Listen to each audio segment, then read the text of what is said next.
Hi అండి, welcome to Shilpa Mohan recipes. ఇవాళ చాలా రుచికరమైన ఒక స్నాక్ ప్రిపేర్ చేద్దామండి. ఎవరైనా సరే ఈజీగా చేసుకోవచ్చండి. బ్యాచిలర్స్ అయినా సరే, అసలు వంట చేత కాని వాళ్ళు కూడా ఈజీగా చేసుకోవచ్చండి ఈ స్నాక్ ఐటమ్ని.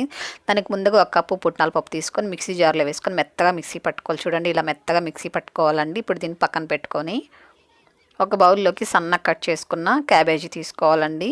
చూడండి, ఇలా సన్నగా కట్ చేసుకొని ఇలా చేత్తో ఒకసారి బాగా ఇలా మెదుపుకోవాలి. ఇలా బాగా చేత్తో కలిపామనుకోండి బాగా విడివిడిగా వస్తుందండి క్యాబేజీ అంతా కూడా చక్కగా. ఇప్పుడు ఇందులో సన్నగా తురుముకున్న అల్లము, అలాగే వెల్లుల్లి వేసుకోవాలి. మీ దగ్గర అల్లం వెల్లుల్లి పేస్ట్ ఉంటే కూడా వేసుకోవచ్చండి. అలాగే ఇందులో సన్నగా కట్ చేసుకున్న పచ్చిమిరపకాయ ముక్కలు, అలాగే కొద్దిగా పసుపు వేసుకోవాలి. అలాగే కొద్దిగా కారం వేసుకోవాలండి. మనం ఆల్రెడీ పచ్చిమిరపకాయలు వేసాం కాబట్టి కారం అనేది చూసుకొని వేసుకోవాలి.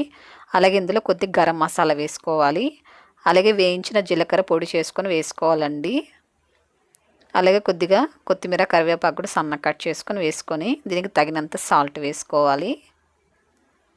ఇప్పుడు ఇదంతా చేత్తో బాగా కలుపుకోవాలండి. మనం సాల్ట్, కారం అంతా వేసాం కదా, ఇప్పుడు ఫస్ట్ మనం ఇదంతా బాగా కలుపుకోవాలండి. క్యాబేజ్కి అంతా ఉప్పు కారం పట్టేలాగా ఇలా బాగా కలిపిన తర్వాత ఇప్పుడు ఇందులో మనము మిక్సీ పట్టించుకున్నాం కదండి పుట్నాల పొడిని వేసేసుకోవాలి. అలాగే 1 టేబుల్ స్పూన్ బియ్యం పిండి కూడా వేసుకోవాలి. బియ్యపిండి ఎక్కువ వేసుకోకూడదండి, కొద్దిగా వేసుకుంటే సరిపోతుంది. బియ్యపిండి వేయడం వల్ల చాలా క్రిస్పీగా వస్తాయండి. వాటర్ వేయకుండా ఫస్ట్ ఇలా చేత్తో అంతా కూడా కలుపుకోవాలి చక్కగా. ఇలా కలుపుకున్న తర్వాత ఇప్పుడు కొద్దిగా నీళ్ళు చల్లుకుంటూ పిండిని కలుపుకోవాలి. ఎక్కువ నీళ్ళు వేయకూడదండి, కొద్దిగా చల్లుకుంటూ మనము పకోడీ పిండి ఎలా కలుపుకుంటామో అలా ఉంచుకోవాలండి. చూడండి, ఇలాగ ఉండాలి. ఓకే అండి, సరిపోతుంది. ఇప్పుడు దీన్ని పక్కన పెట్టుకొని స్టవ్ వెలిగించుకొని ఆయిల్ పెట్టుకొని వేడి చేసుకోవాలి. ఆయిల్ బాగా వేడిగా ఉండాలండి, వేడిగా ఉండాలి. అలాగే హై ఫ్లేమ్లో ఉంచుకొని ఇప్పుడు పకోడీలాగా వేసుకోవాలి.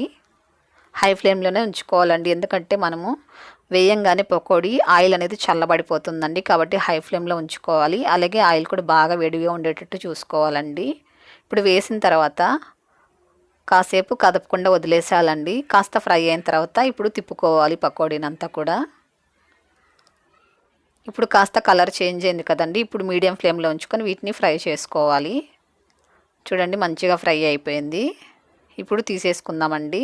ఇలా జల్లిగరిటలోకి తీసేసుకున్నాం అనుకోండి, ఎక్స్ట్రా ఆయిల్ ఉంటే కూడా చక్కగా ఉడికిపోతుంది.